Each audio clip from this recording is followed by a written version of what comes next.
Yo guys, what's up? Turn here, and today we're back with the next episode in the Pro League team breakdown. Team we're going to be focusing on today, as you can see, is the Minnesota Rokkr. So this is kind of an interesting one. This is one I really wanted to do. Wanted to get kind of the bigger names out of the way first, and now we're going to be focusing on the fourth place team in the standings, as you can see. With 6 events played, and if you've watched the previous episodes, you know how big this 6 events played thing is because these teams really haven't played those matches. So if you guys haven't watched my other ones, I did a video on Dallas, Atlanta, and Chicago. Yes, go check those out. The link to the other videos I might put in the description. I might not. I'm not sure yet, but they are on my channel. They should be right before the turncast. Also, if you haven't checked that out, you might want to go check that shit out. It's fire. So, yeah. Anyway, let's hop right into it. So, the start of Minnesota's year. Keep in mind this roster being Silly Assault, Goddard, Alex, and Asim. They go 2-0 at the first event, which was pretty good for this team. I don't know if everyone really expected that. I don't remember what their matches were. I think it might have been LA, so it probably was expected. But yeah. So they go to their second event of the year, Atlanta. They end up getting third through fourth. I remember at the Atlanta event, or watching the Atlanta event, I thought the Rokkr should have, made it into the finals, but apparently they just did not play well enough to get in the finals. They were kind of figuring stuff out. But yeah. So we go from there. We go to Los Angeles. Now, this is the event where they got second the first time. And this is when the team started to look like they were good, this is a contender for sure. Like, they can actually win an event. Then they end up going to Dallas and getting second place. Which, I mean, with this roster, that is a good placement. Because the only superstar I really see on here at a consistent superstar level would probably be Goddard. It seems more of a support. Alex is kind of that. It just depends when he turns up.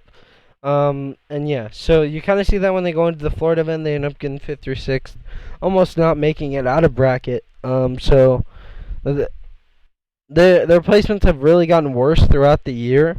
I think that was kind of not a honeymoon phase for them, but the way a lot of people explained it is like, this is a team that's well prepared for every match. Well, when the other teams are well prepared too and they have more skill, I mean, what are you gonna do? But yeah, so they ended up getting 5th through 6th here at Florida, and then Seattle, which was the event that a lot of people picked them to kind of win because Chicago had just made their roster change.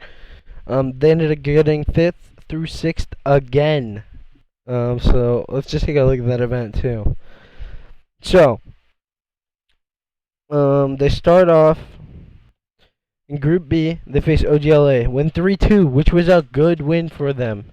They kind of did get bracket fucked a little bit. I would say they probably played the other two best teams there. So they lose 3-0 to Chicago, which I think they kind of just lost full after it being that close because OGLA has not been good. They've been getting better as of recent, obviously, but still, I mean, even with that. And then Minnesota ends up matching up against OGLA in losers bracket again and getting 3-0'd. So they got 3-0 swept twice out of the tournament. So let's talk about what they could do to change things. So I think, my theory, what I would do if I was the GM of this team, I would try to get my hands on Gunless, first off. And I think the player I'd probably sit would have to be Silly. Even though I don't really want to, you can't, Goddard is he's so good. He's had a couple of bad events, I know, but his ceiling is so high. Silly's kind of older. I still do think he's got a lot left in him. But in terms of this roster, if they want to win something, I feel like they're going to have to make a change at some point. Alex, young superstar, same with the team.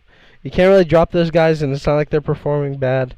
It's not like Silly really has been either, but, I mean, you got to make a change.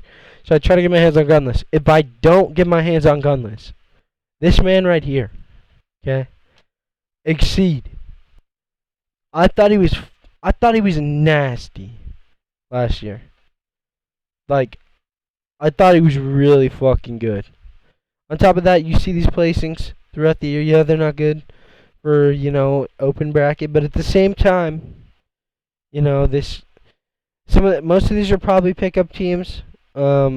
this team, it's actually very good. I do know everyone on this team. I think I probably wouldn't have put Tiny on there. But I probably put Exceed on the main roster, or I'd take a chance on one of these under AMs. Like Hunt. Hunt, very, very fucking talented. I think that he could probably make a splash run up there. Fame is another name I'd pick up from the AM scene. Um,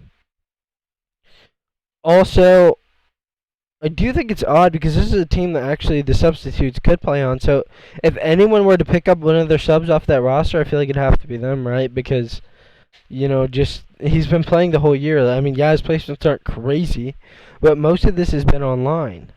And also, I mean, online, just a bracket fuck down there, and it's something.